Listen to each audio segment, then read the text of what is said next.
إن الحمد لله نحمده ونستعينه ونستغفره ونعوذ بالله من شرور أنفسنا ومن سيئات أعمالنا من يهده الله فلا مضل له ومن يضلل فلا هادي له وأشهد أن لا إله إلا الله وحده لا شريك له وأشهد أن محمدا عبده ورسوله أما بعد فإن خير الحديث كتاب الله وخير الهدي هدي محمد صلى الله عليه وسلم وشر الأمور محدثاتها وكل محدثة بدعة وكل بدعة ضلالة وكل ضلالة في النار وقال النبي صلى الله عليه وسلم وصلوا كما رأيتموني أصلي. پچھلے درس میں کچھ باتیں نماز سے متعلق ہم نے دیکھی اور ہمارا مسئلہ نماز میں قیام کا شرعی حکم اور اس سلسلے میں معذور کے احکام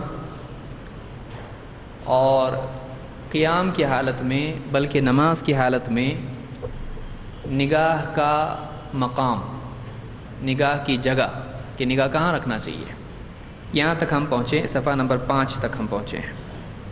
اس میں آخری چیز میں سمجھتا ہوں ہم نے دیکھی تھی کہ اللہ کے نبی صلی اللہ علیہ وسلم کعبہ میں گئے اور وہاں جا کر آپ نے نماز پڑھی اور وہاں آپ نے اپنی نگاہ کو نماز کے ختم تک بلکہ باہر نکلنے تک سجدے کی جگہ پر رکھا. اس سے علماء نے استدلال کیا ہے کہ قیام کی حالت میں بلکہ پوری نماز میں ایک آدمی کی نگاہ سجدے کی جگہ پر ہونا چاہیے.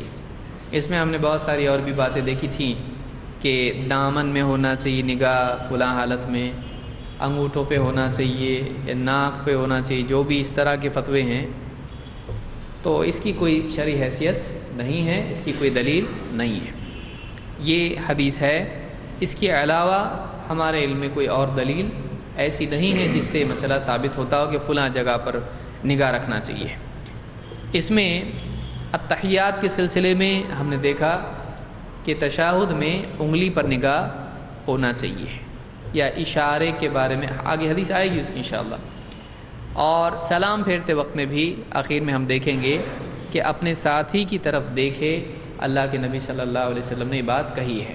بہرحال تو قیام کے بعد ہم آگے بڑھتے ہیں کہ نماز کی شروعات ہوتی ہے. صفحہ نمبر 6 سے ہم شروع کریں گے.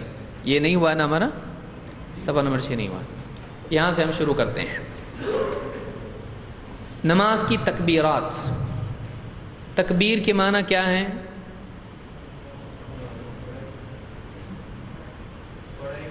کبر یکبر تکبیرا. کبر کا مطلب ہوتا ہے بڑائی کرنا، بڑائی بیان کرنا. کبر فکبرہ تکبیرا، اللہ کی بڑائی بیان کرنا. اور کسی بھی لفظ سے ہو سکتا ہے، اللہ اکبر و کبیرہ آدمی کہے یا کچھ بھی کہیں اس طرح سے جس میں اللہ کی بڑائی بیان ہوتی ہے. تو نماز میں کیا کسی بھی لفظ سے اللہ کی بڑائی بیان کی جا سکتی ہے یا اس کے لیے لفظ مخصوص ہے؟ یہ ہم کو آج کی مجلس میں یہاں سے ہم شروعات کرتے ہیں. سب سے پہلا عمل نماز میں یہ ہے کہ ایک آدمی قبلہ رخ ہو اور کھڑا ہو. یہ دونوں مسئلے ہم نے دیکھ لیے، قبلہ رخ ہونا بھی دیکھا اور قیام بھی ہم نے دیکھا. اب وہ کیا کرے گا؟ اللہ اکبر، اور اس کے ساتھ رفع الیدین کا بھی تذکرہ آئے گا. تو ہم دونوں چیزیں ایک ساتھ دیکھیں گے کہ تکبیر اور رفع الیدین. بہت سارے لوگوں کو رفع الیدین بولنے میں کچھ مشقت پیش آتی ہے. رفع دین کچھ بھی اس طرح سے رفع دے بولتے بعض لوگ، رفع دے. تو یاد رکھیے یہ جو چیز ہے رفع الیدین، کیا ہے وہ؟ رفع الیدین، زیادہ مشکل نہیں ہے. رفع الیدین یا اگر اردو انداز میں اس کو بولنا ہے، یہ عربی انداز ہو گیا ہے، اردو کے انداز میں بولنا ہے تو بولے گا رفع یدین، یدین، نون آخر میں ہے، لوگوں کو سننے نہیں آتا بعض اوقات، رفع یدی یہاں تک ہی وہ اس کو سمجھتے ہیں۔ رفع الیدین کا مطلب کیا ہے؟ رفع کا مطلب کیا ہے؟ اٹھانا، وَرَفَعْنَا لَكَ ذِكْرَكَ، اور ید کا مطلب کیا ہے؟ ہاتھ، اور یدان دو ہاتھ، یدین اٹھانا، دونوں ہاتھوں کا اٹھانا۔ یدین کیوں آ رہا ہے یہاں پر؟ کیونکہ رفع کی وجہ سے آ رہا ہے، اور یہ مفعول ہے یہاں پر، تو رفع الیدین اٹھانا دونوں ہاتھوں کا، کس کے؟ اپنے، دونوں ہاتھ اٹھانا۔ تو ایک ہاتھ اٹھا سکتے ہیں ہم لوگوں نے؟ اللہ اکبر، نہیں کر سکتے، ہم کیا کریں گے؟ دونوں ہاتھ، تو یدین ہے۔ تو رفع الیدین کا مطلب ہوتا ہے اپنے دونوں ہاتھ نماز میں اٹھانا۔ اس کے کیا کیا مقامات ہیں، آگے ہم آئیں گے اس پر۔ تو تکبیر اور رفع الیدین یہ دو چیزیں ہم نے دیکھی، اس کے معنی کیا ہیں۔ سب سے پہلے قبلہ رخ کھڑے ہونے کے بعد تکبیر کہنا۔ نماز کی شروعات کس سے ہوتی ہے؟ یا اس سے ہوتی ہے؟ 2 رکعت نماز پڑھتا ہوں میں، اس سے ہوتی ہے شروعات؟ نماز کی شروعات تکبیر سے ہوتی ہے۔ ابو حمید الساعدی رضی اللہ تعالیٰ فرماتے ہیں کان رسول اللہ صلی اللہ علیہ وسلم اذا قام الى الصلاة استقبل القبلة ورفع يديه وقال اللہ اکبر۔ ابن ماجہ میں حدیث موجود ہے، سنن ابن ماجہ میں، حدیث نمبر 654، اور شیخ الالبانی نے اصل صفت صلاۃ النبی میں اس کو صحیح کہا ہے، اور بھی مقامات پر آپ دیکھ سکتے ہیں۔ تو کیا حدیث کے الفاظ ہیں، ہم دیکھتے ہیں۔ کان رسول اللہ صلی اللہ علیہ وسلم، اللہ کے رسول صلی اللہ علیہ وسلم کا یہ معمول تھا۔ کانا عربی زبان میں ہوتا ہے ایسا کرتے تھے، تو عام طور سے کانا جب آتا ہے تو ایسا کرتے تھے کے لیے آتا ہے، کبھی کبھی ایسا بھی آتا ہے کہ آپ نے ایسا کیا تو کانا سے بھی بولا جاتا ہے اس کو، لیکن عام طور سے کیا مطلب ہوتا ہے اس کا؟ معمول کے لیے استعمال ہوتا ہے۔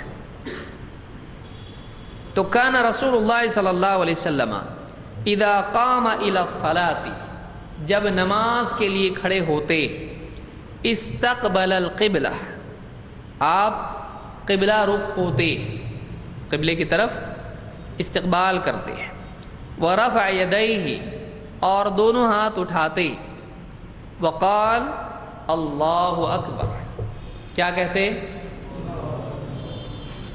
تو اس حدیث سے، جس کو امام ابن ماجہ نے اپنی سنن میں روایت کیا ہے، جو کتب ستہ کی آخری حدیث ہے، آخری کتاب ہے حدیث کی۔ کتب ستہ کون سی ہیں؟ ستہ کا مطلب کیا ہوتا ہے؟ 6۔ اور کتب ستہ کون کون سی کتابیں ہیں؟ بخاری، مسلم، ابو داؤد، ترمذی ہے، ترمذی، اور نسائی ہے کہ نسائی ہے؟ نسائی ہے، اور ابن ماجہ۔ بخاری، مسلم، ابو داؤد، ترمذی، نسائی، ابن ماجہ، ایسا 2 یاد کریں گے تو یاد ہوگا آپ کو۔ تو یہ 6 کتابیں ہیں۔ ہم 6 کے باہر کی کوئی بات مانتے نہیں نا۔ کچھ لوگ جو جانتے نہیں وہ یہ ہمارے بارے میں کہتے ہیں کہ آپ لوگ سیاستہ کے باہر، یا بلکہ بعض اوقات تو اتنے زیادہ وہ لوگ بیچارے پریشان ہو جاتے ہیں، کہتے ہیں آپ لوگ بخاری مسلم کے علاوہ نہیں مانتے، تو اب ہم کو بھی بخاری مسلم سے حوالہ دو۔ ارے تو بولا کیسے یہ؟ میں کب بتایا تجھ کو؟ یعنی آپ لوگ اب اس کو حوالہ کس میں سے مانگنا ہے؟ بخاری مسلم میں سے، تو خود اس کو ہمارے لیے تنگی پیدا کرنا ہے۔ تو کیا کرتا؟ آپ لوگ بخاری مسلم ہی کو مانتے نا، اب یہ مسئلہ بخاری مسلم ہی سے بتاؤ۔ تو ہم نے کب بولے ہم صرف بخاری مسلم کو مانتے ہیں؟ ہماری دلیل کیا ہے؟ ہم کون سی کتابوں کی حدیث کو مانتے ہیں؟ وَمَا آتَاكُمُ الرَّسُولُ فَخُذُوهُ، وَمَا نَهَاكُمْ عَنْهُ فَانْتَهُوا، لوگ آئیں گے آپ کے پاس، ہم کو یہ کتاب میں سے نکال کے بتاؤ، فلانی کتاب میں سے آپ کو چاہیے، کون سی قید ہے آپ کی؟ قید لگانا صحیح ہے کہ فلانی کتاب میں سے نکال کے بتاؤ، اس طرح کی قید خود ایک دین میں بدعت ہے۔ یہ سلف میں سے کسی نے بھی کہ ہم کو فلانی کتاب میں سے نکال کے دے، یا ایسے ہی جیسے کوئی آدمی کہے کہ بھائی ہم کو فلاں مسئلہ وضو کا طریقہ جو اللہ نے قرآن میں بتایا ہے، وضو ہم کو سورہ قل هو اللہ احد سے نکال کے بتاؤ، اگر نہیں بتائے تو ہار گئے، تو پہلے سے ہی ہارے ہوئے ہم لوگ۔ تو ایسا اگر کوئی بولے گا بھائی، تو وضو تو بہت بعد کی چیز ہے، ہم محمد صلی اللہ علیہ وسلم پر ایمان بھی اس میں نہیں بتا سکتے، تو دوسری آیات میں آئے گا، قل اطیعوا اللہ والرسول یا وآمنوا، جو بھی اللہ نے اس طرح کی بات کہی ہے، آمنوا باللہ ورسولہ۔ تو ایک آدمی اپنی طرف سے ایسی قید لگائے تو آپ کیا کریں گے؟ بولیں گے ہاں میں جاتا، ہمارے لکھ کے دیتا، میں لا کے دوں گا تجھ کو بخاری مسلم میں سے۔ اب یہاں عالم صاحب کے پاس آیا، عالم صاحب میں نے وعدہ کر کے آیا ہوں کہ بخاری مسلم میں سے یہ حدیث مسئلے کی تم کو لا کے دوں گا، ذرا ڈھونڈو نا۔ تم جھگڑا کون کر کے آیا؟ کیس اس کا، اور وکیل بنے کون؟ عالم۔ ایسا کبھی کرنا نہیں، آدھی جنگ کبھی عالم سے نہیں کروانا تو کتنی کرانا؟ پوری، پہلے راؤنڈ سے اس کو لڑنے دینا، بہت دھلائی کرتا پھر وہ 3-4 راؤنڈ آپ ہار کے پھر آخری راؤنڈ وہ بولیں گے زیادہ پوائنٹس بناؤ، آپ پورے سارے راؤنڈ ہار کے ہم کو بول رہے لڑنے کے لیے، ایک راؤنڈ میں جیت کے بتاؤ۔ تو سوچنے کی چیز ہے کہ آپ کوئی آدمی آپ سے قید لگائے، سیاستہ میں سے بتاؤ، آپ کہیں گے کہ اگر آپ کے کسی عالم نے سیاہ ستہ کے یا کتب ستہ کے باہر کا حوالہ دیا ہے تو آپ معافی مانگو گے، لکھ کے دو۔ سمجھ میں آ رہی ہے؟ ابھی تھوڑا ہم قانونی زبان استعمال کر رہے ہیں کہ آپ کا یہ دعویٰ ہے، مطلب آپ کو 6 کتابوں میں سے ہی چاہیے، یا ٹھیک ہے بخاری مسلم میں سے چاہیے، یا بخاری میں سے چاہیے، آپ لکھ کے دو۔ آپ اس کے علاوہ کتابوں کو نہیں مانتے، اگر آپ لوگ نہیں مانتے ہیں، آپ لکھ کے دو ہماری کس کتاب میں ایسا لکھا ہوا ہے، نہیں تو آپ کو لکھ کے دینا پڑے گا میں جھوٹا ہوں 100 بار۔ کریں گے ایسا؟ نہیں۔ تو کوئی بھی آدمی آپ کو کوئی قید کے ساتھ بتائے کہ آپ ایسی قید سے ثابت کرو، آپ اس قید کو قبول کریں گے؟ نہیں۔ بولے ہم مانتے نہیں ایسا، تو ہم کیا مانتے ہیں؟ ہم نبی صلی اللہ علیہ وسلم کی ساری باتوں کو مانتے ہیں، ثابت یہ ہونا چاہیے کہ وہ نبی صلی اللہ علیہ وسلم کی بات ہے، ختم۔ وہ ساری بحث بعد میں آئے گی، سند راوی وہ بات کی بات ہے۔ ہم یہ نہیں کہتے کہ نبی کی بات امام بخاری بیان کرے تو ہی مانیں گے، امام مسلم بیان کریں تو ہی مانیں گے، فلانا ہماری یہ قید ہے اس طرح کی۔ اللہ کے نبی صلی اللہ علیہ وسلم کی بات کسی بھی کتاب میں ہو ہم مانتے ہیں کہ نہیں، بشرطے کہ وہ ثابت ہو اللہ کے نبی صلی اللہ علیہ وسلم کی بات سے۔ کیسے ثابت ہوگا؟ اس کے اصول ہیں، اصول حدیث میں بات ساری ہم دیکھ چکے ہیں۔ تو یہاں پر یہ کون سی کتاب ہے؟ ہم کہاں سے آئے یہاں پہ؟ کتب ستہ میں سے یہ کون سی کتاب ہے؟ 6ٹھی کتاب ہے، آخری کتاب ہے۔ تو الفاظ کیا ہیں؟ کان رسول اللہ صلی اللہ علیہ وسلم اذا قام الى الصلاة استقبل القبلۃ، اللہ کے نبی صلی اللہ علیہ وسلم جب نماز کے لیے کھڑے ہوتے تو قبلہ رخ ہوتے اور دونوں ہاتھ اٹھاتے اور کیا کہتے؟ اللہ اکبر۔ اس حدیث سے کیا کیا باتیں معلوم ہوئی؟ ہاں، ایک مسئلہ یہ معلوم ہوا کہ تکبیر کے الفاظ نبی صلی اللہ علیہ وسلم سے کون سے ثابت ہیں؟ اللہ اکبر۔ اس کے سوا کوئی بھی لفظ نبی صلی اللہ علیہ وسلم سے ثابت نہیں ہے، لہذا ہمارے نزدیک اس لفظ کو چھوڑنا جائز نہیں ہے۔ جیسے کوئی آدمی کہے اللہ اکبر کا مطلب کیا ہے؟ اللہ بڑا ہے۔ اگر میں کہوں اللہ کبیر، اللہ الاکبر، چلے گا؟ ہمارے نزدیک چلتا نہیں ہے۔ امام مالک بھی بولتے اس کے سوا کچھ نہیں چلتا۔ یہ ہے نا، اللہ کے نبی صلی اللہ علیہ وسلم نے دعا نماز میں، سجدے میں، رکوع میں، اور اسی طرح سے قیام میں دعا استفتاح ایک سے زیادہ پڑھی کہ نہیں پڑھی ہیں؟ آپ دیکھیں گے دعاؤں کی کتابیں جو بھی ہوتی ہیں، حدیث کی کتابیں دیکھنے والا آدمی جانتا ہے کہ مختلف حالتوں میں اللہ کے نبی صلی اللہ علیہ وسلم سے ایک سے زیادہ دعائیں ثابت ہیں کہ نہیں ہیں؟ ہیں۔ کوئی بھی پڑھے تو چلتا ہے۔ ہمارے نبی کا ہر عمل اچھا اور سارے امتیوں کے لیے ہے، وہ بانٹ سکتے ہیں اس کو، یہ دعا حنفیوں کی، یہ دعا شافعیوں کی، کر سکتے ہیں ایسا؟ نہیں، نبی کا عمل ہے، ساری امت کے لیے ہے۔ تو لیکن تکبیر کے بارے میں ایسا آیا، کبھی آپ نے اللہ الاکبر کہا، کبھی اللہ الکبیر کہا، کبھی اللہ اجل کہا، کبھی کچھ کہا، ایسا ہے؟ کسی ایک روایت میں بھی اللہ اکبر کے سوا کوئی لفظ نہیں آیا۔ لہٰذا ہمارا کہنا یہ ہے کہ جو لفظ نماز میں اللہ کے نبی صلی اللہ علیہ وسلم سے ثابت ہے، ہم وہی لفظ اختیار کریں گے۔ آپ دوسرا لفظ لائے، دلیل لاؤ۔ حنفی حضرات کے نزدیک ہدایہ وغیرہ میں لکھا ہے کہ امام ابو حنیفہ رحمۃ اللہ علیہ کے نزدیک اللہ اکبر کے ساتھ اللہ اجل یا اسی طرح سے اور بھی الفاظ جس میں اللہ کی تعظیم ہو، کچھ بھی بولے تو نماز شروع سے کر سکتے ہیں، جیسے اللہ اجل تو چلتا ہے۔ کس کے نزدیک؟ احناف کے نزدیک۔ لیکن یہ صحیح بات ہے، ہمارے نزدیک یہ صحیح چیز نہیں ہے۔ آپ کو دوسرا بولنے کی ضرورت کیا؟ آپ کو اللہ اکبر بولنا نہیں آتا؟ جب ہمارے نبی نے اللہ اکبر جب کہا ہے، آپ کو دوسرا بولنے کی ضرورت کیا ہے؟ جو ہے وہ کیوں نہیں؟ یہی مصیبت لوگوں کی ہوتی ہے کہ جو ہے وہ چھوڑ کے، من و سلوا چھوڑ کے ساگ چاہیے، جھاگ چاہیے، ہاں، تو یہ ساری مصیبتیں ہیں۔ تو ہمارا طریقہ یہ ہے، جتنا نبی سے ملا اتنا ہمارے لیے کافی ہے، وہ چھوڑ کے ہم دائیں بائیں سائیں سائیں کچھ کرتے ہیں نہیں۔ یہ طریقہ سلف کا ہے۔ کسی صحابی نے کہا اللہ اجل، اللہ الکبیر کہا کسی صحابی نے، تو معلوم یہ ہوا کہ نبی صلی اللہ علیہ وسلم اور صحابہ سے اللہ اکبر کے سوا اور کو ثابت نہیں ہے۔ ما انا علیہ و اصحابی، ٹھیک؟ تو یہاں پر آپ نے فرمایا کہ اللہ کے رسول صلی اللہ علیہ وسلم جب نماز کے لیے کھڑے ہوتے تو آپ قبلہ رخ ہوتے۔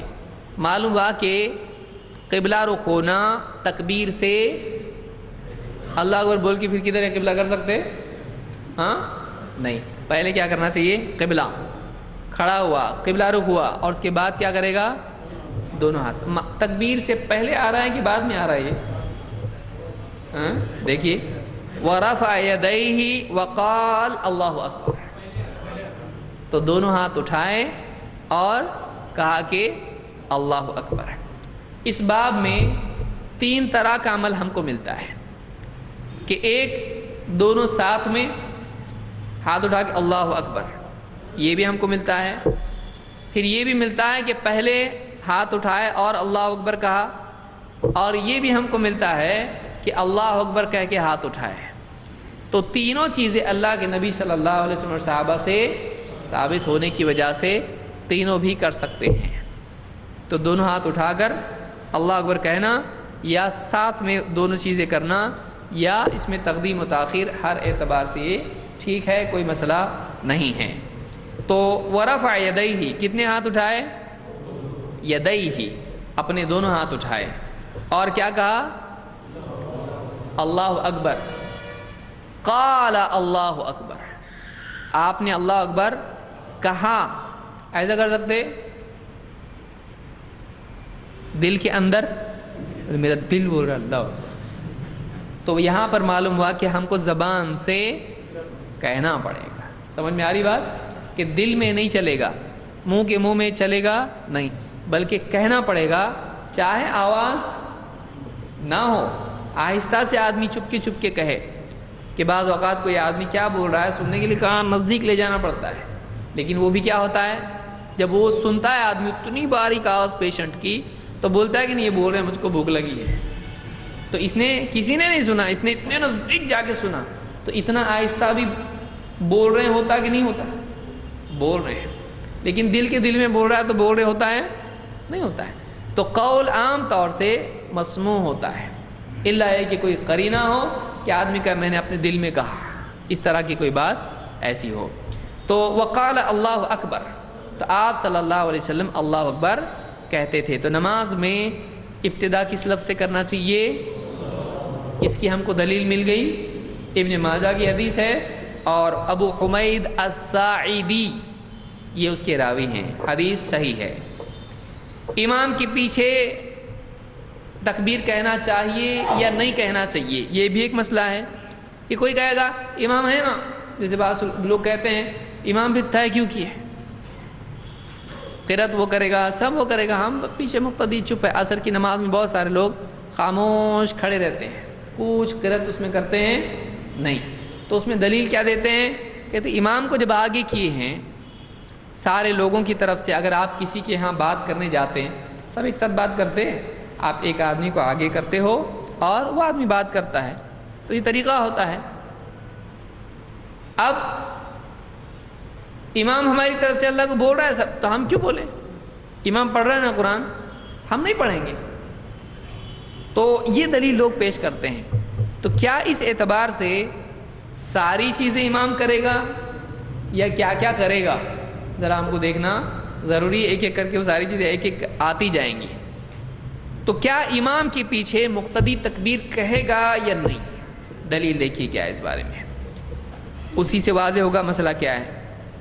اللہ کے نبی صلی اللہ علیہ وسلم فرماتے ہیں فَإِذَا قَالَ الْإِمَامُ اللَّهُ أَكْبَرُ فَقُولُوا اللَّهُ أَكْبَرُ فَإِذَا قَالَ سَمِعَ اللَّهُ لِمَنْ حَمِدَهُ فَقُولُوا رَبَّنَا لَكَ الْحَمْدُ۔ اس کو امام احمد، بیہقی، ابن خزیمہ اور حاکم نے روایت کیا ہے، اور الفاظ کس کے ہیں؟ ابن خزیمہ کے۔ کیا مطلب ہوتا ہے اس کا؟ کون بتائے گا؟ جب ایسا لکھا جائے یا کہا جائے انہوں نے اس کو روایت کیا ہے اور الفاظ اس کے ہیں، تو ابن خزیمہ نے اپنی طرف سے کچھ بولا ہے، میرے الفاظ ہیں ابن خزیمہ کے، ایسا ہے؟ کیا مطلب ہے؟ یہ دوسری کتاب جس دن کی دلیل دی ہوئی ان میں بھی حدیث موجود ہے، مگر ابن خزیمہ کے الفاظ یہ ہیں، یعنی یہ متن جو ہے بعینہ ہی کس کتاب سے لیا گیا ہے، لیکن اسی لفظ سے الفاظ کے فرق کے ساتھ یہی بات دوسری کتاب، جیسے صحابی، کوئی صحابی کہے اللہ کے نبی صلی اللہ علیہ وسلم ہمارے ہاں آئے، اور کوئی کہے کہ اللہ کے نبی صلی اللہ علیہ وسلم ہمارے ہاں تشریف لائے، تو بات ایک ہی ہوئی یا الگ ہوئی؟ ایک ہی ہوئی ہے۔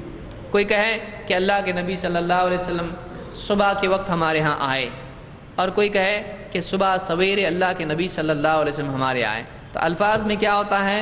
فرق۔ تو اس میں کہیں گے دونوں باتیں دیکھو کتنی الگ ہیں، تو یہ ایک ہی بات ہے یا الگ ہے؟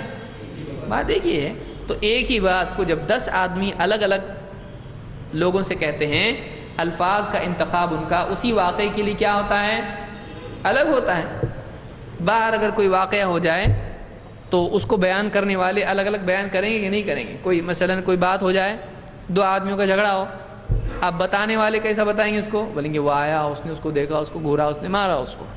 کوئی بولے گا کہ وہ دونوں کھڑے تھے، پھر بیٹھے بیٹھے بات ہوئی، پھر ایک آیا، تیسرا، پھر بولنے میں بعض اوقات بتانے والوں میں کوئی مفصل بتاتا ہے، کوئی مختصر، اور اس کے بتانے میں وہ الفاظ الگ الگ چنتا ہے۔ تو اس اعتبار سے مختلف راویوں کی روایتوں میں فرق ہوتا ہے۔ اس سے کوئی مسئلہ ہے؟ آپ بولتے ہیں ایک آدمی آگے بتا کیا ہوا رے، ایسا ایسا ایسا ہوا، دوسرا آیا ذرا بتا رہے کیا ہوا وہاں پہ، وہ بھی بتا، جھوٹ بولتا ہے، کیوں؟ اس لیے کہ تیرے الفاظ ایگزیکٹلی اس کے جیسے نہیں ہیں۔ ایسا ہوتا ہے؟ نہیں ہوتا ہے، وہ اپنے الفاظ میں پوری بات بیان کر رہا ہے لیکن بات وہی ہے۔ تو الفاظ بدلنے سے بات بدلتی ہے نہیں، یہ ہمیشہ یاد رکھیں۔ بعض لوگ اس بارے میں سوچیں گے یہ حدیث الگ، وہ حدیث الگ، یہ کیا ہے؟ تو بتانے والا بالمعنی اس کو بیان کر رہا ہے، سمجھ میں آیا؟ بالمعنی یعنی بات وہی ہے، الفاظ اس کے ہیں۔ واقعہ بتاتے وقت راوی ایسا کرتے ہیں، کچھ راوی ایسے ہوتے ہیں جو نہیں، جو سنا ہے وہی بیان کرتے ہیں، اس کو روایہ باللفظ کہتے ہیں، بعین ہی وہ لفظ استعمال کرتے ہیں، وہی روایت کرتے ہیں۔ بہرحال تو حدیث کے الفاظ کیا ہیں کہ اللہ کے نبی صلی اللہ علیہ وسلم فرماتے ہیں فَإِذَا قَالَ الْإِمَامُ اللّہ اکبر، جب امام اللہ اکبر کہے، فَقُولُوا اللّہ اکبر، تو تم بھی اللہ اکبر کہو۔ تم کون؟ مقتدی، کہ جو امام کہہ رہا ہے، امام کے مقتدی بھی کیا کہیں گے؟ اللہ اکبر کہیں گے۔ تو امام اللہ اکبر کہے تو یہ بھی، یعنی ان کو بھی بولنا ہے، ان کو بھی بولنا ہے۔ فَإِذَا قَالَ سَمِعَ اللَّهُ لِمَنْ حَمِدَهُ، اور جب امام سمع اللہ لمن حمدہ کہے تو تم کیا کہو گے؟ فَقُولُوا رَبَّنَا لَكَ الْحَمْدُ، تو تم کیا کہو؟ ربنا لک الحمد کہو۔ کیا یہ کہنا سنت ہے یا واجب ہے؟ ہاں، تکبیر کیا ہے؟ نماز کے ارکان میں سے ہے، رکن ہے، اس کے بغیر نماز نہیں ہوتی ہے۔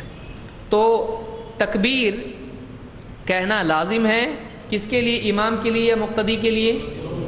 دونوں کے لیے، کیونکہ اللہ کے نبی صلی اللہ علیہ وسلم کیا فرمائے؟ جب امام تکبیر کہے تو تم بھی تکبیر کہو، جب امام اللہ اکبر کہے تم بھی اللہ اکبر کہو۔ تو یہاں پہ دونوں کے لیے لفظ کیا طے کیا نبی صلی اللہ علیہ وسلم نے؟ اس سے مزید تاکید معلوم ہوئی کہ نہ صرف پچھلی حدیث میں، اس میں فرق کیا ہے؟ کون بتائے گا؟ پچھلی حدیث میں اور اس حدیث میں کیا فرق ہے تکبیر کے اعتبار سے؟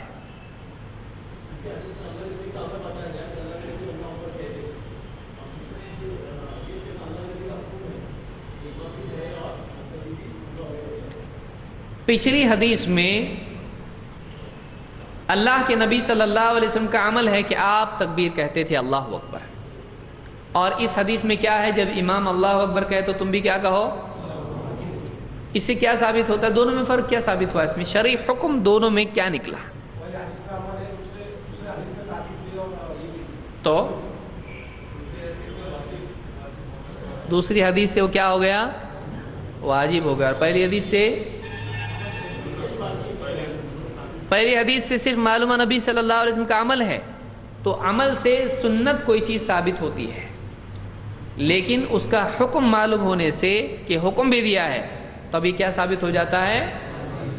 دیکھیے مثال کے طور پر مسواک کی حدیث ہم نے دیکھی تھی وضو کے مسئلے میں، آپ نے کیا مسواک اللہ کے نبی صلی اللہ علیہ وسلم کرتے تھے، حکم دیا، تو سنت ہے کہ واجب ہے؟ سنت ہے۔ اگر حکم دیتے تو سمجھ میں آیا؟ تو یہاں پر تکبیر کی جو الفاظ ہیں، آپ نے کیا فرمایا؟ جب امام اللہ اکبر کہے تو تم بھی کیا کہو؟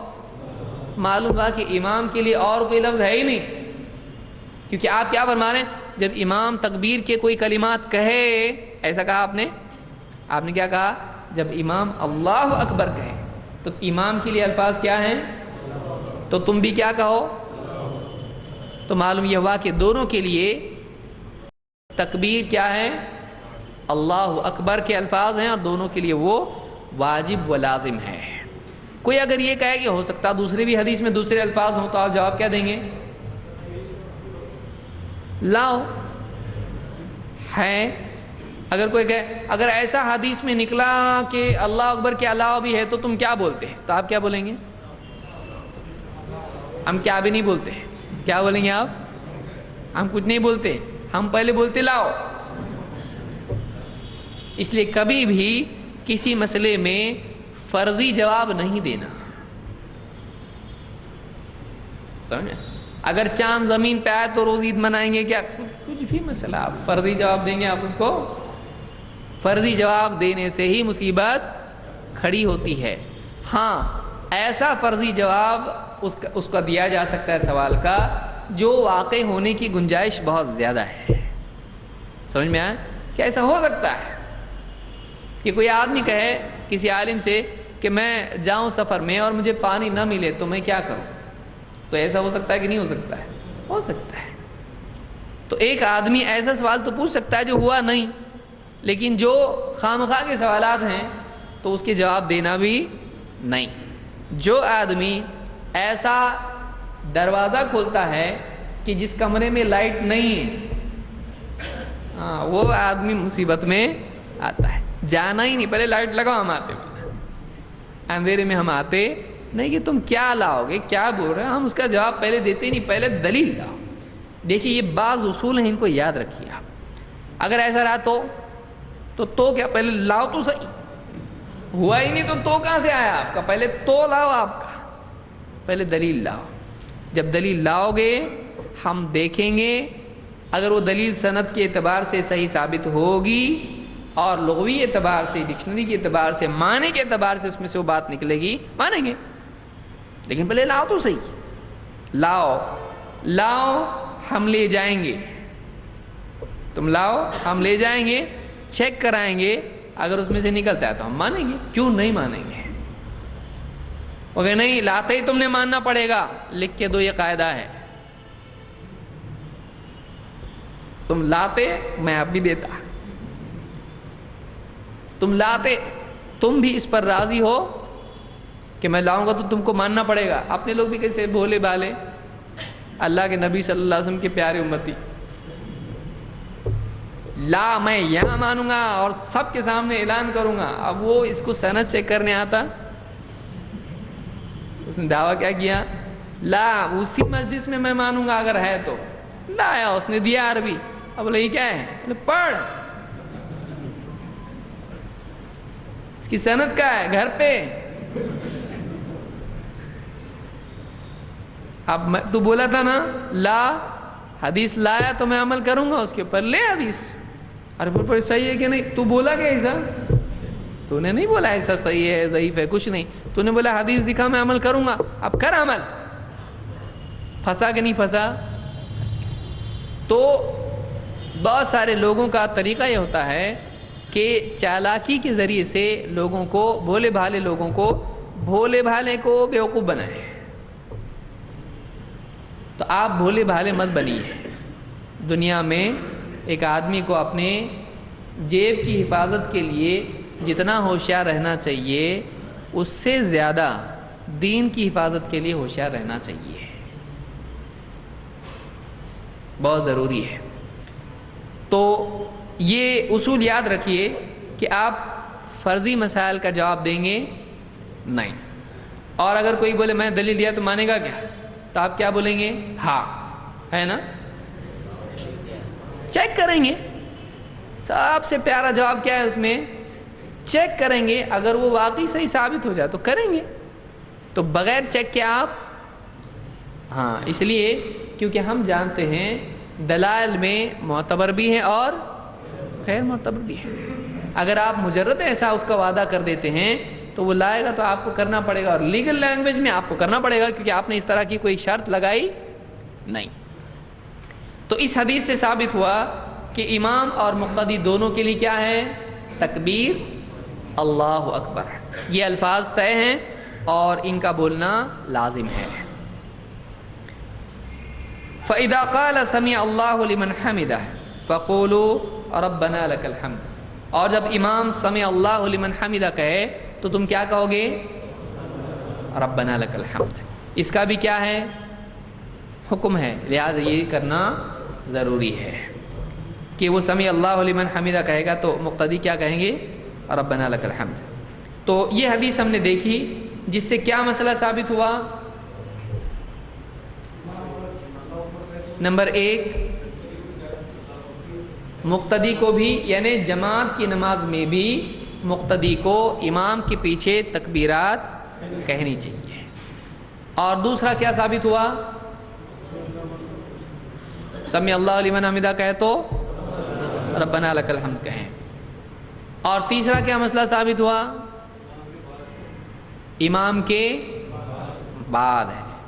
دیکھیے کیا حدیث کے الفاظ ہیں کہ فَإِذَا قَالَ الْإِمَامُ اللَّهُ أَكْبَرُ فَقُولُوا اللَّهُ أَكْبَرُ. بہت سارے لوگ، ان لوگوں کو جلدی لگی ہوتی ہے، امام ابھی ہاتھ بھی نہیں اٹھایا ہے، ابھی کچھ کیا بھی نہیں ہے، پہلے سے ہی کیا تکلیف ہے بھیا آپ کو؟ اتنا اللہ کا مقرب بندہ ہے، امام سے پہلے، بعض لوگ تو پہلے باندھ لیتے اور پھر دیکھتے امام خالی ہاتھ اٹھایا تو اللہ اکبر بول کے باندھ لیتے. تو امام سے سبقت لے جانا جائز ہے، امام کے تابع ہونا چاہیے. تو تکبیر امام سے پہلے کہے گا یا بعد میں؟ جیسے امام اللہ اکبر کہے اس کے بعد یہ اللہ اکبر کہے گا. جب امام سمع اللہ لمن حمدہ کہے اس کے بعد یہ ربنا لک الحمد. اس کے مسئلے میں ہم بعد میں دیکھیں کیا تفصیل ہے کہ اس میں سمع اللہ لمن حمدہ کہنا چاہیے نہیں کہنا چاہیے وغیرہ وغیرہ. تو بہرحال تو اس سے معلوم ہوا کہ امام کے پیچھے ہم کو یا بعد میں یا تابع ہو کر ہم کو کیا کرنا چاہیے؟ تکبیرات کہنی چاہیے. سمجھ میں آیا؟ یہ مسائل اس حدیث سے ہم نے سیکھے. اب آئیے دیکھتے ہیں کہ تکبیر کے مقامات کیا ہیں، کہاں کہاں تکبیر کہنا ہے. یہ تو کون سی تکبیر ہوئی؟ ہاں، نماز کی شروعات کی. ایسا ہے اس میں؟ ہاں، قیام کی حالت میں ہے. اس میں لکھا ہوا ہے قیام کی حالت میں کیا الفاظ حدیث کے بتائیے. وہ تو پہلی حدیث گئی، آپ وہاں کہاں جا رہے ہیں؟ اب وہ تو پہلے مسئلے پہ جائیں گے آپ. یہ جو دوسرا 7واں مسئلہ ہے امام اور مقتدی، ہاں کیا لفظ ہے اس میں؟ جب امام اللہ اکبر کہے تو تم کیا کہو گے؟ کون سا اللہ اکبر؟ سب آ رہا نا؟ ہاں. تو اس میں یہ قید نہیں ہے کہ پہلا دوسرا پانچواں چھٹا، کچھ بھی نہیں ہے. تو معلوم یہ ہوا کوئی آدمی کہے ٹھیک ہے سب تکبیر پہ تم کو بولنا چاہیے، اس کی دلیل لے کے. اب نئے نئے لوگ آئے ہیں ایسے پلیئر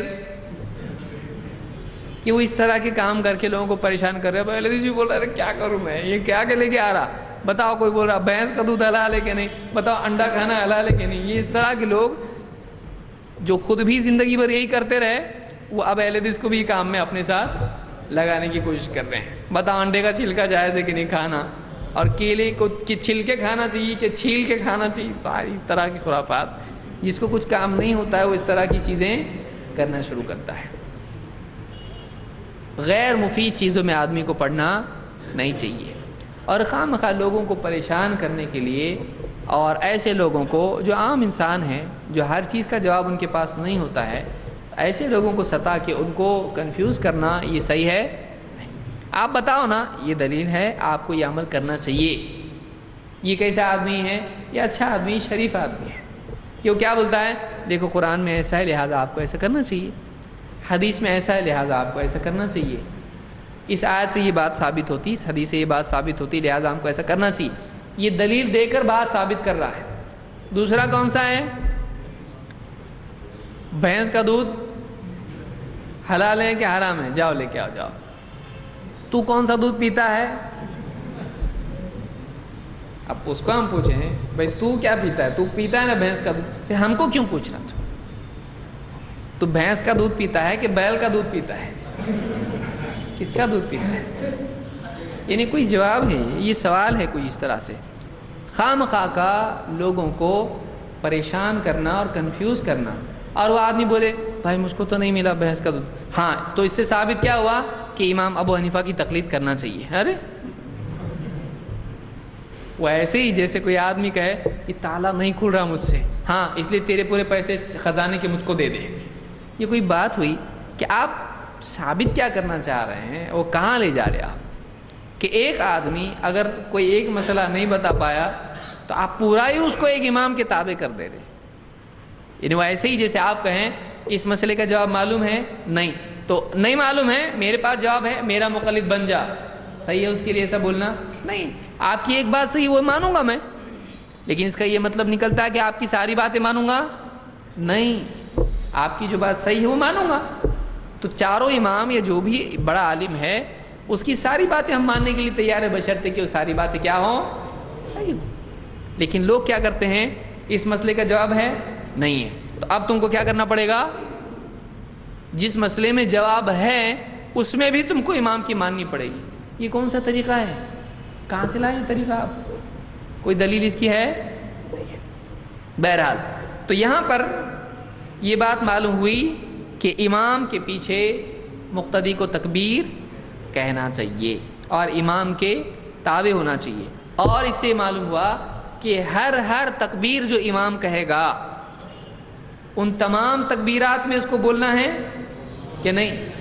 تو اس حدیث سے آپ کو معلوم ہوا جب امام تکبیر کہے تم بھی تکبیر کہو، تو اس سے معلوم یہ ہوا وہ بولا تو تم بھی بولو۔ تو اس میں اب گنتی بتانے کی ضرورت ہے؟ کچھ لوگ گنتیاں شروع کر دیتے ہیں، بتاؤ اتنی تکبیریں بولنے کا کہاں دلیل ہے؟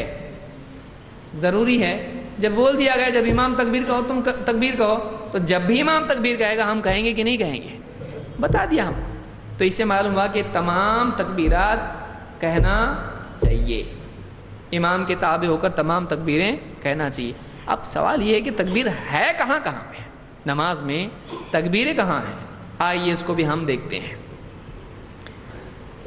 اللہ کے رسول صلی اللہ علیہ وسلم کی ایک حدیث جس کو امام ابو داؤد، نسائی، ابن ماجہ اور حاکم نے روایت کیا ہے، اور صحیح الجامع صغیر میں 2420 نمبر پر شیخ الالبانی نے اس کو صحیح کہا ہے، اور اصل صفت الصلاح میں بھی اس کو ذکر کیا ہے۔ اس حدیث سے ہم کو معلوم ہوتا ہے کہ نماز میں تکبیر کے مقامات کون کون سے ہیں۔ آئیے دیکھتے ہیں۔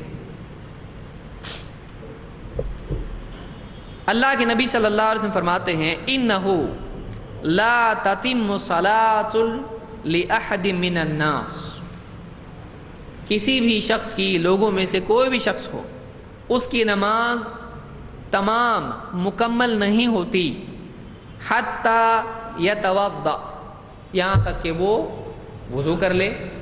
تو بغیر وضو کی نماز ہوتی ہے نہیں؟ تو ہم نے وضو کے مسئلے میں بھی یہ بات دیکھی تھی کہ بغیر وضو کی نماز نہیں ہوتی ہے۔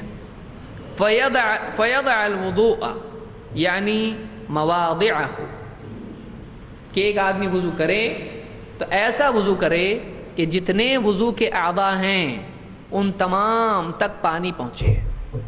ایسا نہیں کہ دھویا اس طرح سے اور کوہنی سوکھی رہ گئی، کہا میں نے وضو کر لیا نا پورا، لیکن کیا ہوا؟ پانی اس عضو تک پہنچا، ہاتھ پورا دھونا چاہیے تھا، تو وضو اس کا ہوا نہیں، ٹخنے اس نے سوکھے چھوڑ دیے، وضو نہیں ہوگا اس کا۔ تو حتی یتوضأ فیضع الوضوء یعنی مواضعہ، کہتے ہیں کہ یعنی وہ اپنے سارے اعضاء وضو کے جو ہیں ان تک پانی پہنچائے۔ ثم یکبر، پھر تکبیر کہے۔ تو پہلی چیز نماز میں کیا ہو گئی؟ تکبیر۔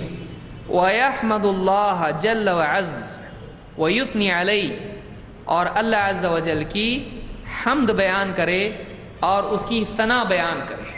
اس سے مراد کیا ہے؟ سبحانک اللہم پڑھتے ہیں، یا اللہم باعد بینی و بین خطایایا کما باعدت بین المشرق والمغرب، یہ دعا بھی آئی ہے۔ تو اللہ کی حمد و ثنا کرے۔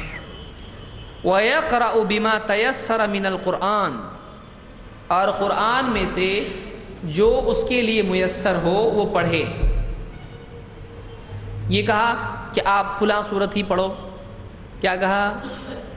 جو میسر ہو وہ پڑھے، کہیں سے بھی پڑھ سکتا ہے، ٹھیک ہے؟ ہم اس سے دیکھیں گے کہ کیسے ہم مسائل لیں گے۔ تو اس سے معلوم ہوا کہ قرآن میں سے ایک آدمی کہیں سے بھی پڑھ سکتا ہے۔ بما تیسر، تیسر آسان ہونا یا اس کے لیے میسر ہونا، جیسے کہ جو چیز میسر ہو بھائی لے آؤ گھر میں سے، بھوک لگی بہت، تو میسر ہو کا مطلب کیا ہے؟ جو ممکن ہے، جو اس کے لیے آسان ہے۔ تو جو بھی قرآن میں سے اس کے لیے میسر ہو وہ پڑھے۔ تو معلوم یہ ہوا کہ قرآن میں کہیں سے بھی پڑھ سکتے ہیں کہ نہیں؟ پڑھ سکتے ہیں۔ کوئی خاص صورت بتائی گئی ہے کہ یہی پڑھو؟ نہیں۔ ثم یقول اللہ اکبر، پھر کیا کہے؟ ثم یرکع، پھر رکوع کرے۔ یعنی قرآن پڑھنے کے بعد میں وہ اللہ اکبر کہے اور کیا کہے؟ تو پہلی تکبیر کہاں ملی؟ نماز کی شروعات میں، اور دوسری تکبیر کہاں ملی؟ رکوع سے پہلے، یعنی رکوع میں جاتے وقت۔ ثم یرکع، پھر رکوع کرے۔ حتی تطمئن مفاصلہ، یہاں تک کہ اس کے تمام جوڑ اطمینان یا قرار پائیں، یعنی کہ بے چین ہوا آدمی بلکہ سکون کے ساتھ میں کیا کرے، رکوع کرے، اس کی سارے جوڑ، اس کی ساری ہڈیاں اپنی جگہ پر ہوں جہاں ان کو ہونا چاہیے۔ حتی تطمئن مفاصلہ ثم یقول سمع اللہ لمن حمدہ، پھر کہے سمع اللہ لمن حمدہ، حتی یستوی قائما، یہاں تک کہ ٹھیک سے کھڑا ہو جائے، یستوی قائما، ٹھیک سے کھڑا ہو جائے۔ ثم یقول اللہ اکبر ثم یسجد، پھر کیا کہے، رکوع سے کھڑا ہو گیا، کیا بول کے کھڑا ہوا، سمع اللہ لمن حمدہ، پھر اس کے بعد کیا کہے، اللہ اکبر، اور کیا کریں، تو یہ کون سی تکبیر ہوئی، تیسری۔ تو پہلی شروعات میں، رکوع میں جاتے وقت اور سجدے میں جاتے وقت، ٹھیک ہے۔ تو ثم یسجد، پھر سجدہ کرے، حتی تطمئن مفاصلہ، سجدہ ایسا کرے کہ اس کے سارے جوڑ اطمینان پائیں، سکون سے سجدہ کرے، ایسا نہیں سجدہ کرے کہ گویا کہ زمین جیسے کہ توا ہے گرم۔ بعض لوگ سجدے کیسے کرتے ہیں، کوا جیسے زمین پر ٹھونگ مارتا ہے، اور اس کا مظہر کہاں دیکھنے ملتا ہے، تراویح میں۔ تراویح میں تو پاؤں کے نیچے بھی توے ہوتے ہیں، تو آدمی جلدی جلدی جلدی جلدی جلدی کسی طرح سے 20 کی گنتی پوری کرتا ہے اپنی زندگی میں۔ وہ بولتا ہے کوالٹی اچھی ہونا چاہیے، کوانٹٹی تھوڑی بھی رہے تو چلے گا، دیکھ بھر کے کھانا خراب نہیں چاہیے مجھ کو، ایک پلیٹ اچھا چاہیے مجھ کو کھانا۔ تو کھانے میں بڑا انتخاب میں اس کو عقل مندی دکھاتا ہے، لیکن عبادت میں، نماز میں گنتی برابر پوری ہونا چاہیے، کوالٹی چاہے کیسی بھی ہو۔ تو گنتی مینٹین کرنے کے لیے کوالٹی کیا کر دیتا ہے، خراب کر دیتا ہے۔ تو جو اپنے لیے پسند نہیں کرتا وہ کس کے لیے پسند کرتا ہے، جہالت اسی کو کہتے ہیں۔ تو ہم یہ کہتے ہیں کہ نماز میں اطمینان ہونا چاہیے۔ اس حدیث سے دلیل مل رہی ہے کہ نماز میں کیا ہونا چاہیے، سکون و اطمینان ہونا چاہیے۔ اور اس میں ہے کہ ثم یقول اللہ اکبر ویرفع رأسہ، پھر اللہ اکبر کہے اور اپنا سار اٹھائے۔ تو سجدے میں جانے کے لیے بھی اللہ اکبر تھا، اور اٹھنے کے لیے بھی کیا ہو گیا، تو کتنا نمبر کا اللہ اکبر ہے یہ، چوتھا۔ حتی یستوی قاعدا، یہاں تک کہ ٹھیک سے بیٹھ جائے۔ پھر ثم یقول اللہ اکبر ثم یسجد، پھر اللہ اکبر کہے، پھر سجدہ کرے۔ یہ کتنے ہو گئے، 5۔ حتی تطمئن مفاصلہ، یہاں تک کہ اس کے جوڑ اطمینان پائیں۔ ثم یرفع رأسہ فیکبر، پھر اپنا سر اٹھائے اور کیا کہے، تکبیر کہے۔ فَإِذَا فَعَلَ ذَلِكَ فَقَدْ تَمَّتْ صَلَاتُهُ، جب آدمی نے ایسا کر لیا تو اس کی نماز پوری ہوئی۔ ارے آدمی کہے کہ یہ کیسی نماز ہے، ایک رکعت ہو گئی نا، اس میں التحیات ہے، سلام ہے، تو نماز پوری ہوئی کیسا،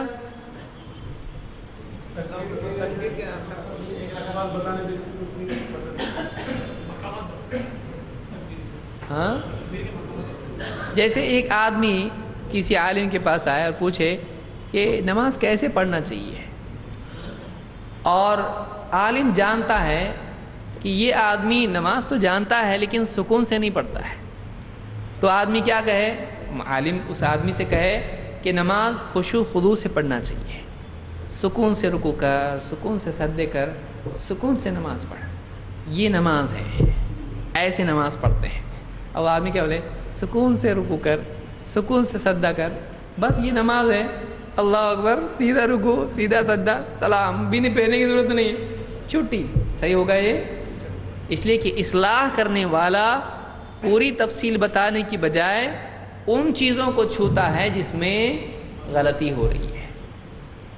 سمجھ میں آیا کہ اصلاح کرنے والا انہی چیزوں کو ٹچ کرتا ہے جہاں غلطی ہوئی. اس کا پس منظر ہے اس حدیث کا کہ ایک آدمی آیا مسجد میں اور نماز پڑھی، جلدی جلدی جلدی نماز پڑھی، دھڑا دھڑ سجدے رکوع کر کے ہاں نماز ہو گئی اس کی. اللہ کے نبی صلی اللہ علیہ وسلم کے پاس آ کے سلام کر کے بیٹھ گئے. اللہ کے نبی صلی اللہ علیہ وسلم نے اس سے کہا قم، آپ نے فرمایا ارجع فصلی فإنک لم تصلی، واپس جا نماز پڑھ اس لیے کہ تو نے نماز نہیں پڑھی. وہ آدمی چپ چاپ اٹھا اور جا کے نماز اس نے واپس پڑھی، ویسی پڑھی، واپس آیا، واپس سلام کر کے بیٹھا.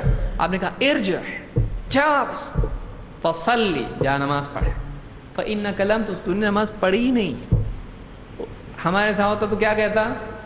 پڑھا نا اب دیکھے نہیں، یہ کیا ہے پڑھا نا میں، اب کیا میں پڑھا نا اب دیکھی کیوں نہیں مجھ کو، اب بھی پڑھ کے آیا میں. وہ صحابی جان رہے تھے کہ اللہ کے نبی صلی اللہ علیہ وسلم، دیکھیے اس کو کہتے ہیں نبی کے حکم کی تعمیل. یہ صحابہ ہیں، جب آپ نے کہا تو نے نہیں پڑھی نماز تو یہ نہیں بول رہے پڑھا نا میں نے، دو بار پڑھا، ایک تھوڑی، پہلے تو آپ نہیں دیکھے، پہلے بھی پڑھا ابھی بھی پڑھا. اور اگر کوئی عالم اگر بار بار بولے ایسا کسی کو، کہے گا بھائی میں دوسری مسجد میں جاتا پڑھنے کو. ہاں پڑھا میں نے، جاؤ، آپ کو نہیں تو نہیں، ہم پڑھے. تو 5 نماز ہوتی نہیں، اس میں یہ بھیج رہے آپ مجھ کو نفل نماز. یہ نفل تھی کہ فرض تھی؟ آپ بول رہے ہیں جا تو پڑھ. تو وہ اکیلا آ کے پڑھا تھا نماز اور آپ نے اس کو دیکھا تھا وہ پڑھ رہا ہے، تو آپ اس وقت میں دیکھ کے بتا رہے تھے نا اس کو واپس لوٹ.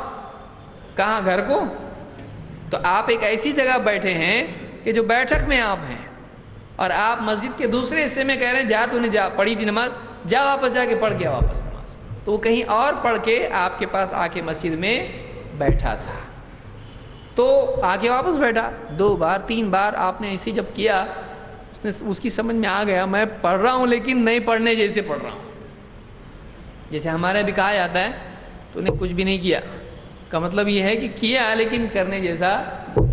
جیسے گاڑی کوئی آپ کی ریپیئر کرے، آپ کو کچھ بھی نہیں بنایا اس نے، یعنی ایسا نہیں بنایا جیسا کہ بنانا چاہیے تھا.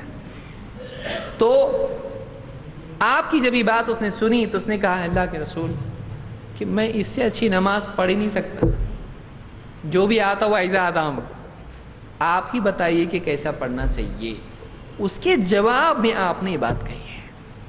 تو معلوم ہوا کہ آپ یہاں یہ بتانا چاہ رہے ہیں کہ تکبیر سے لے کے پورے سجدے سے فارغ ہونے تک، خاص طور سے رکوع اور سجدے، اور رکوع کے بعد کھڑا ہونا اور سجدوں کے بیچ میں بیٹھنا، اس میں اطمینان ہونا چاہیے. تو یہاں مقصود کیا ہے؟ سکون اور اطمینان. تو اتنا ہی آپ نے بتایا، یہ نہیں بتایا پھر اتحیات پڑھ، اس میں ہے تو اس میں رکوع میں کیا پڑھ. بعض لوگ اس حدیث کو دلیل بنا کر کہتے ہیں اللہ کے نبی صلی اللہ علیہ وسلم نے اس حدیث میں رفع الیدین نہیں بتایا، تو رفع الیدین نماز میں نہیں ہے. کیسی چلتی عقل دیکھیے، پر ان سے زیادہ چلانے والے بھی ہیں. اگر آپ سے کوئی ایسا کہے اس حدیث میں رفع الیدین نہیں ہے، پھر کہاں ہے نماز میں رفع الیدین؟ ضروری نہیں ہو، کیا بولیں گے آپ؟ پہلا رفع الیدین ہے، کائے کو اٹھاتا تو؟ اگر کوئی آدمی یہ حدیث نقل کر کے آپ سے کہے کہ اس میں رفع الیدین نہیں ہے، تو آپ کیا بولیں گے اس سے؟ بہت خوشی کی بات ہے، اختلاف ہی ختم ہو جائے گا، رفع الیدین ہی ختم کر دیں گے ہم لوگ، تم پہلا چھوڑو ہم بعد والا چھوڑتے ہیں. بولے وہ کیسا؟ بولے یہ کیسا؟ یہ ایسا ہی اس میں ہے، اس میں پہلا رفع الیدین ہے نہیں ہے. اور دیکھ ہم تو خالی رفع الیدین چھوڑتے، تو اتحیات بھی چھوڑ، تو سبحان ربی العظیم چھوڑ، سبحان ربی الاعلیٰ چھوڑ، پھر چھوڑانے پہ آئیں گے، اس میں ہے سب چیزیں. اور تو ہاتھ، اس حدیث سے تو ہاتھ باندھنے کا جھگڑا ہی ختم ہو جائے گا. نیچے باندھ، اوپر باندھ، چھوڑ مت چھوڑ، کیا اگر گھر پہ رکھ کے ہاتھ دونوں تیرے، ہاتھ باندھنے کا مسئلہ ہے اس میں دیکھیے اس کو ہم سیکھتے سیکھتے چلیں گے کہ لوگ کیسے کیسے کسی کو نہیں کرنا وہ نہ کرے بھائی، حدیثوں سے کھلواڑ نہیں کرے، حدیثوں کے ساتھ مذاق نہیں کرے، زبردستی وہ حدیث میں سے اپنی خواہش کی چیز نہیں نکالے۔ نہیں سمجھتا نا بولو نا، ہم سمجھاتے نا آپ کو۔ اگر آپ کو نہیں سمجھ میں آتا ہے، کچھ نہیں رہتے کچھ لوگ جن کو نہیں سمجھتا ہے تو ان کو سمجھایا جائے گا، علماء سے پوچھو، ایسے علماء سے پوچھو جن کو حدیثیں اچھی طرح سے سمجھتی ہیں، وہ سمجھا بھی سکتے ہیں۔ لیکن آپ کو اگر نہیں سمجھ رہا ہے تو آپ اپنی انڈرسٹینڈنگ کو، اپنے فہم کو حدیث پر لادنے کی کوشش کرو، غلط ہے۔ تو ہمارا یہاں یہ کہنا ہے کہ سوال اگر آپ سے پوچھا جائے یا آپ کے سامنے کوئی آ کے کھول کے بتائے اس حدیث میں کہاں ہے رفع الیدین، تو آپ کیا کہیں گے؟ آپ اس کے گلے میں ہاتھ ڈال کے بولنا مسئلہ ہی ٹینشن ہی ختم ہو گیا، پہلا بھی نہیں ہے، دوسرا بھی نہیں ہے، تیسرا بھی نہیں ہے، چوتھا بھی نہیں ہے، کوئی بھی رفع الیدین نہیں ہے، اور اس میں تو ہاتھ باندھنا بھی نہیں ہے۔ تو تھوڑا اس کے کان، اور وہ بولے گا ٹھہر ذرا میں پوچھ کے آتا، جو بھاگے گا واپس آئے گا نہیں۔ سمجھ میں آیا؟ یہ مسئلہ سمجھیں۔ اب اس روایت میں ایک تو یہ بات معلوم ہوئی کہ نماز میں تکبیرات کہاں کہاں ذکر ہوئی ہیں۔ نمبر 1 پہلی تکبیر، دوسری کہاں ہے؟ رکوع سے پہلے، تیسری رکوع کے بعد ہے نہیں، اس کے بعد کیا ہے؟ سمع اللہ لمن۔ اب سجدے میں جاتے وقت میں اور سجدے سے اٹھ کر، پھر دوسرے سجدے کے لیے، اور پھر اس سے، تو اسے کچھ اور معلوم پڑا گیا؟ ہاں صرف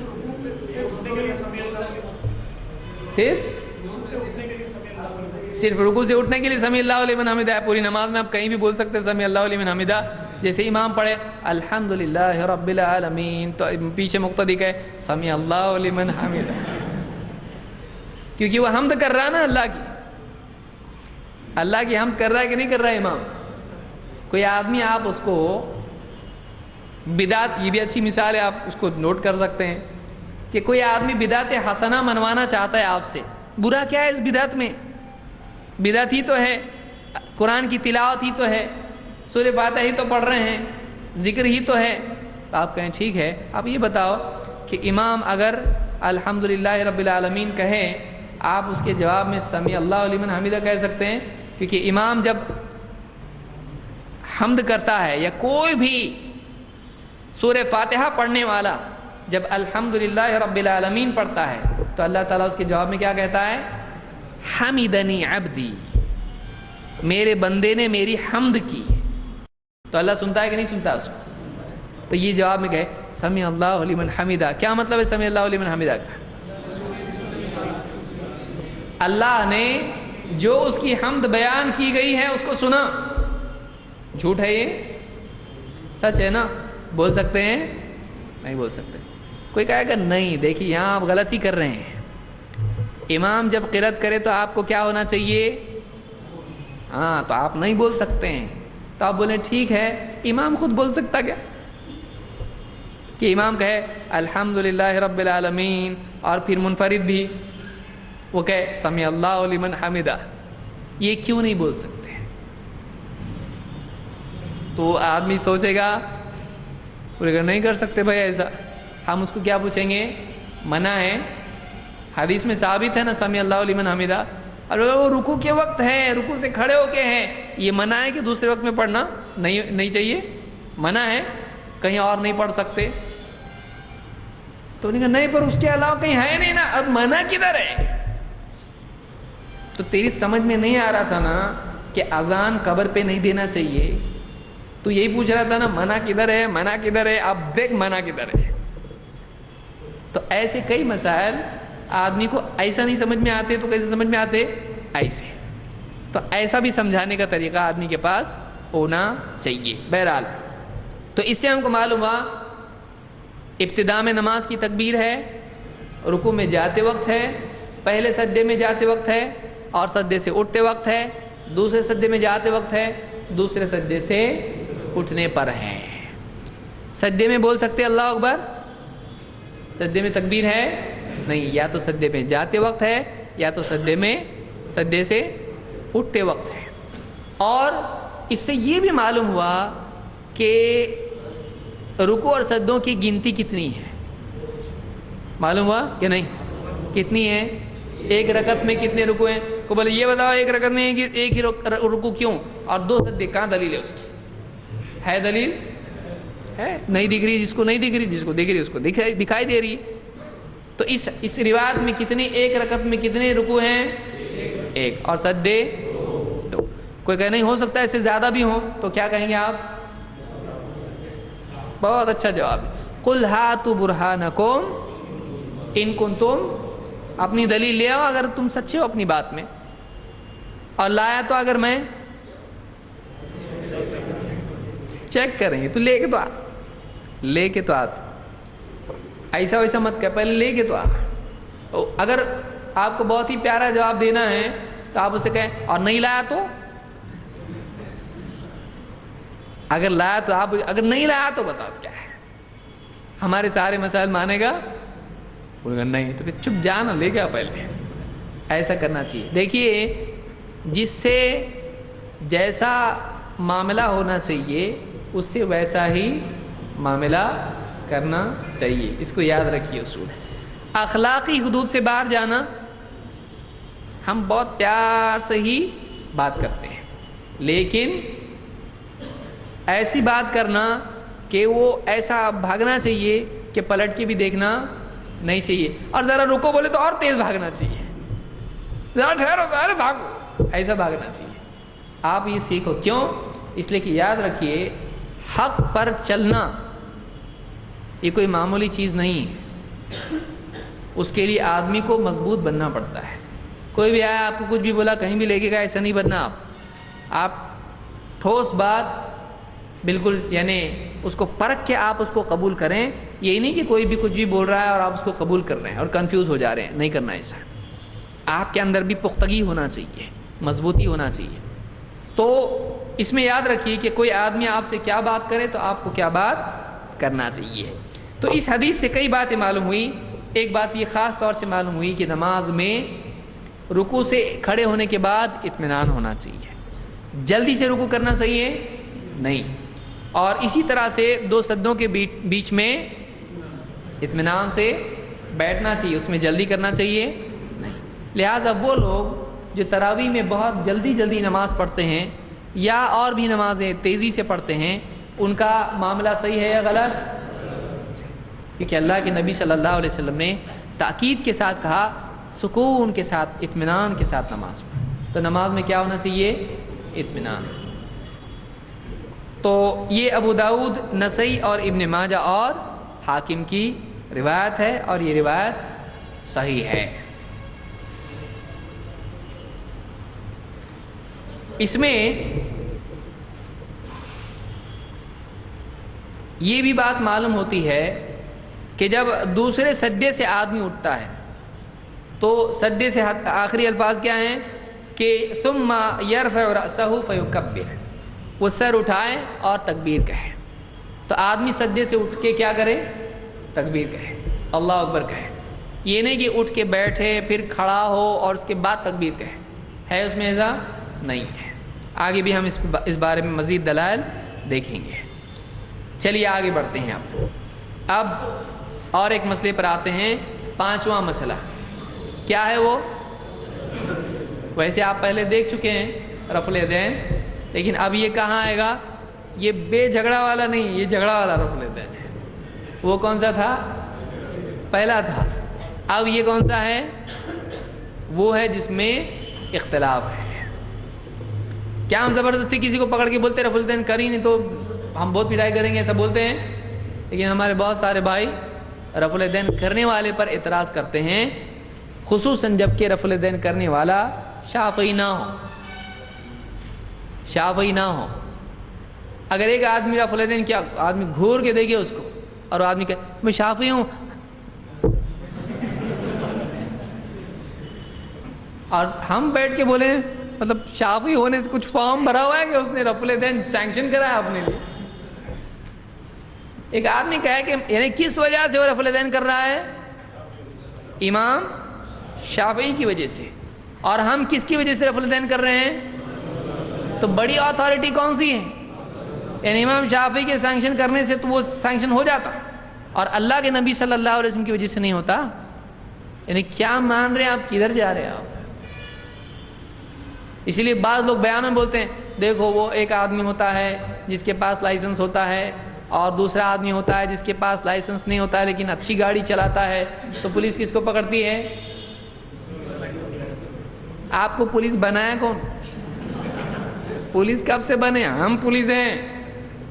پولیس آپ کو کون سے بنا ہے بھائی؟ کہاں سے بن گیا پولیس؟ یعنی پہلے سے پولیس بن جانا اور دوسروں کو پکڑتے چھوٹنا، یہ ایسی مصیبت ہے. زبردستی کے دعوے دار. یہ تو تب صحیح ہوتا جب بھائی آپ پولیس ہوتے، آپ تو چور ہو، آپ پولیس نہیں ہو، آپ کو پولیس بنایا کو؟ آپ کی چوریاں تو پکڑ کے ہم بتا رہے ہیں کہ دیکھیے یہاں آپ نے خیانت کی، یہ حدیث چھپائی، یہ حدیث اس کا مطلب غلط بتایا، اس کتاب میں تحریف کی، تو یہ تو ہم کر رہے ہیں اور آپ الٹا خود پولیس بن کے بیٹھے. تو یہ الٹا چور کوتوال کو ڈانٹے والا معاملہ ہوتا ہے. تو ایسی مثال کوئی آپ کو دے، کیسی مثال؟ وہ کہے گا بھائی ہمارے بعض لوگ بولتے ہیں بھائی امام شافعی لوگ جو ہیں رفع الیدین کرتے ہیں آپ ان کو غلط نہیں بولتے، اور ہم لوگ رفع الیدین کرتے ہیں تو آپ ہم کو غلط بولتے ہو.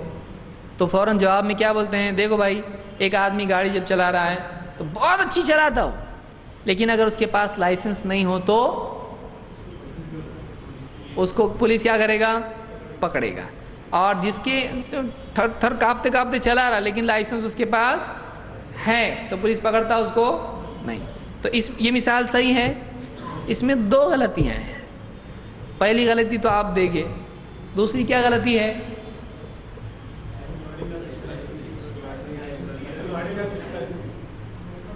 دوسری غلطی کیا ہے؟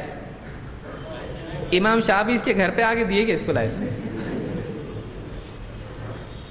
یعنی یہ اپنی نسبت امام شافعی سے جوڑ رہا ہے تو لائسنس مل جاتا ہے، اور ہم اپنی نسبت کس سے جوڑ رہے ہیں تو ہم کو نہیں مل رہا. یعنی ہمارے پاس کس کا لائسنس ہے؟ بڑی اتھارٹی کی چھوٹی؟ اس کے پاس کس کا لائسنس ہے؟ مطلب دیکھو بھائی کبھی کبھی ایسا ہوتا ہے کہ بڑے صاحب کا آدمی ہوتا ہے، پولیس اس کو پکڑتا ہے اور وہ بولتا ہے یہ کون سا ہے، یہ ہم کو نہیں، یہ یہاں کا نہیں ہے بولتا ہے. لیکن وہ لائسنس کیسا ہوتا ہے؟ وہ کاغذ بڑے صاحب کا آئی کارڈ آئی ڈی ہوتا ہے. وہ بولتا ہے خالی یہ دیکھو، بولتا ہے یہ لائسنس نہیں ہے. ارے اس پہ دیکھ میں کون ہوں، میں بڑے صاحب کا آدمی، وی آئی پی ہے. وہ لائسنس تجھ کو دکھاؤں گا کیوں؟ میں چھوٹا ہو جاؤں گا تجھ کو لائسنس دکھاؤں گا؟ تو میں صاحب کا آدمی ہوں، دکھ رہے ہو؟ ہاں صاحب جاؤ. ایسا بھی ہوتا کہ نہیں ہوتا؟ گاڑی صاحب کی ہے، وہ بولتا جاؤ، ٹول پہ بھی روکتا نہیں اس کو. ہوتا ہے نا ایسا؟ تو جس کے پاس بڑے کا لائسنس ہے وہ چھوٹے کا کیوں دکھائے؟ اس کو ضرورت ہے؟ اس کو ضرورت ہی نہیں ہے. تو ہم یہ کہیں گے کہ پہلی بات تو یہ کہ آپ پولیس نہیں ہو، مہربانی کر کے زبردستی آپ پولیس بننے کی کوشش کرو مت. اور ہمارے پاس جو لائسنس ہے وہ اگر آپ کو سمجھتا نہیں ہے بڑی اتھارٹی کیا ہے، چھوٹی اتھارٹی کیا ہے، تو آپ ایک اور کورس کرو پولیس کا، اگر واقعی آپ پولیس ہو تو. ہم بڑی اتھارٹی کا لائسنس دے رہے ہیں آپ کو، آپ چھوٹی اتھارٹی کا ہم سے مانگ رہے ہو. ہم وہ نہیں دیتے، ہم کو اس کی ضرورت نہیں، ہمارے پاس بڑی اتھارٹی ہے. سمجھ میں آیا؟ یہ دو باتیں آپ یاد رکھیں گے. تو یہ کہنا کہ رفع الیدین کے لیے ایک آدمی کو شافعی ہونا ضروری ہے، یہ ایسے ہی ہے جیسے کوئی آدمی کہے کہ عقیدہ صحیح کرنے کے لیے کسی آدمی کو ماتوریدی ہونا ضروری ہے یا اشعری ہونا ضروری ہے. آپ کو معلوم ہے یہ بات؟ نہیں. شافعی حضرات عقیدے میں اشعری ہیں، شافعی نہیں ہیں، اور حنفی حضرات عقیدے میں ماتوریدی ہیں، حنفی نہیں ہیں. اب ایک آدمی فلاں مسئلے میں، اور تیسرا تزکیہ نفس کے اعتبار سے، جس کو کہتے ہیں نا کہ اصلاح نفس، اس کے اعتبار سے نہ وہ ماتوریدی ہیں اور نہ وہ حنفی ہیں، اس کے اعتبار سے پھر 4 ہیں، اس میں سے کوئی ایک ہے. مصیبت ہے اس میں. نقشبندی، قادری، چشتی، سہروردی، ان میں سے کوئی ایک ہے. تو اب آپ کے پاس کتنے لائسنس ہیں؟ عقیدے کا لائسنس الگ، فقہ کا لائسنس الگ، اور اصلاح نفس یا تزکیہ نفس کا لائسنس الگ. اتنے سارے لائسنس کون رکھے؟ ہمارے پاس کون سا لائسنس ہے؟ ماسٹر لائسنس ہمارے پاس ہے. کس کا ہے وہ؟ محمد رسول اللہ صلی اللہ علیہ وسلم. تو قبر میں کون سا لائسنس پوچھیں گے؟ صحیح ہے نا؟ تو جو قبر میں لائسنس چلنے والا ہے وہی قبر کے باہر ہمارے یہاں چلتا. تو یہاں جو چل رہے یہ لائسنس جمع ہے، دیکھ میرے پاس ہے، دیکھ میرے پاس ہے، تیرے پاس. اچھا جا قبر میں لے، کائے کا لائسنس ہے وہ اس کا لے کیا، اس کے پاس جو تھا وہ لا. یہ نہیں چلتے سب، یہ چھوڑ گیا تو ادھر. اب یہاں کون سا لائسنس چلے گا؟ محمد الرسول اللہ صلی اللہ علیہ وسلم آئے گا بولنے. یہ چلیے آگے بڑھتے ہیں. نماز میں بہت ساروں کو مزہ آ رہا ہوتا، ایسی چٹپٹی باتیں بولے تو بہت مزہ آتا. یہ دلیل فلاں کتاب میں ہے، اس میں یہ راوی ہے، ایسا بولتا. آدمی بولتا کھانا کب ہے، کب تک درس ہے. بہت سارے لوگ گھڑی دیکھتے رہتے، کب یہاں سے نجات پاتے. کیوں؟ یہ پکڑ کے لایا مجھ کو. تو رفع الیدین، دونوں ہاتھ نماز میں اٹھانا، وہ کہاں کہاں ہے؟ آئیے ہم دیکھتے ہیں. نافع فرماتے ہیں. نافع کون ہیں؟ صحابی ہیں، تابعی ہیں.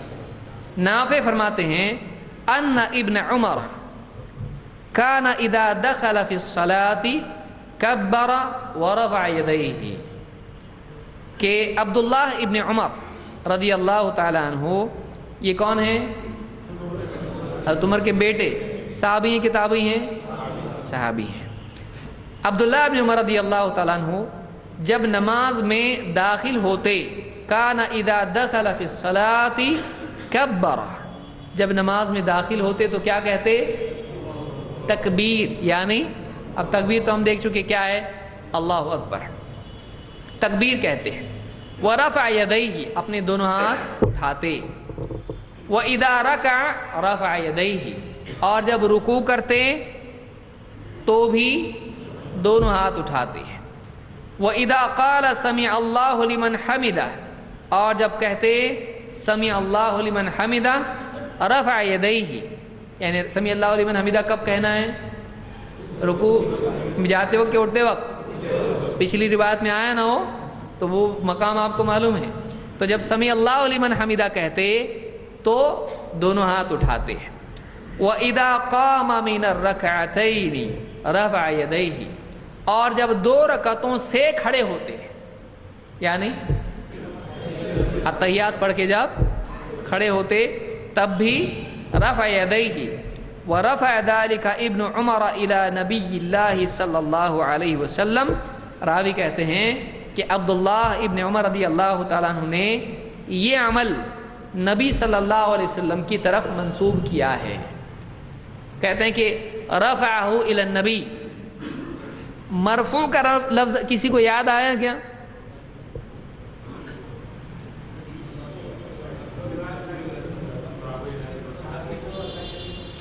صحابی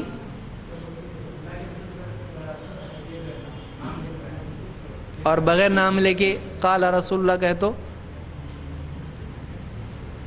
مرفوع روایت کس کو کہیں گے؟ قریب پہنچ گئی ہے لیکن اسٹیشن پہ نہیں پہنچے. ہاں کوئی ایک بولے. ہاں بھیڑ میں سب ایک ساتھ بولتے، میں بھی بولا ہاں، اور پکڑا نہیں گیا. کتنی خوشی کی بات ہے. کون بول رہا ہے؟ آپ نے، یعنی صحابی نے. تو کیا صحابی کی قید ہے مرفوع کے لیے؟ اگر کوئی تابعی کہے اللہ کے رسول صلی اللہ علیہ وسلم ایسا کرتے تھے تو کیا یہ مرفوع ہو سکتی ہے؟ ہاں کہ نہیں؟ نہیں نا؟ مرفوع کی تعریف معلوم ہے یا یہاں بیٹھ کے طے کر رہے ہیں؟ ہاں لگتا مجھ کو، نہیں لگتا مجھ کو، کیا ہے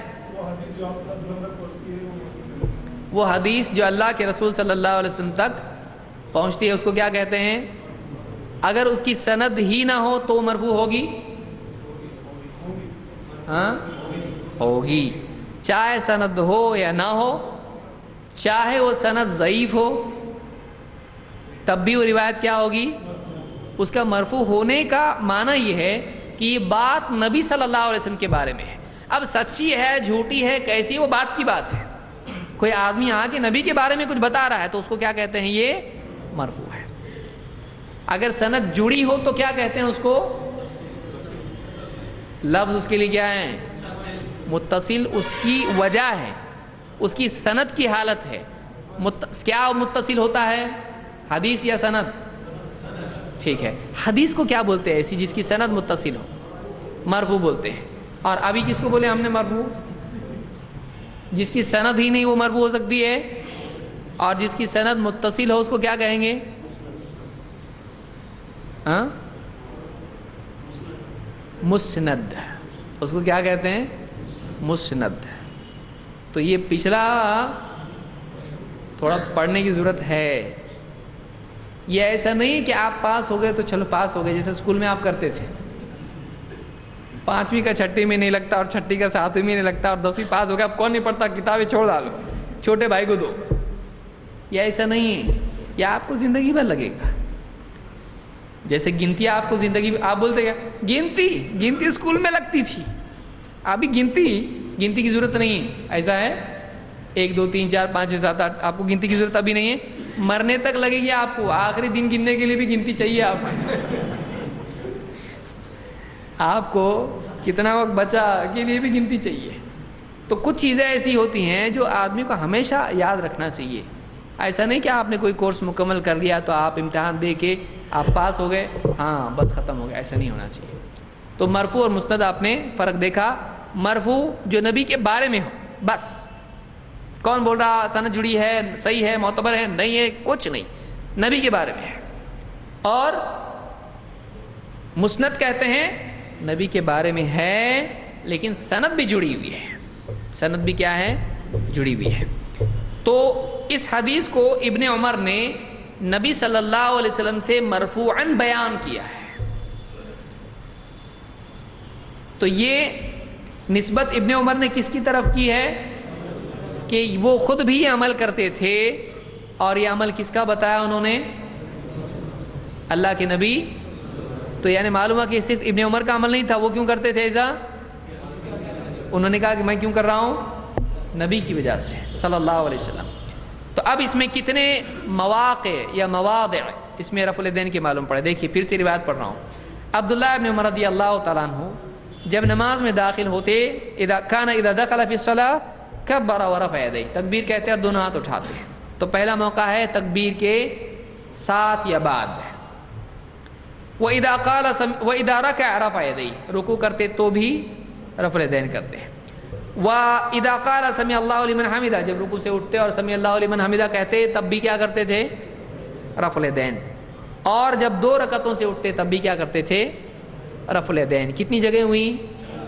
4، جس میں سے کتنی متفق علیہ ہے اور باقی 3 اس پہ اختلاف ہے۔ تو ہم کہہ رہے ہیں کہ جب پہلا کر رہے ہیں تو آپ باقی 3 کیوں نہیں کر رہے؟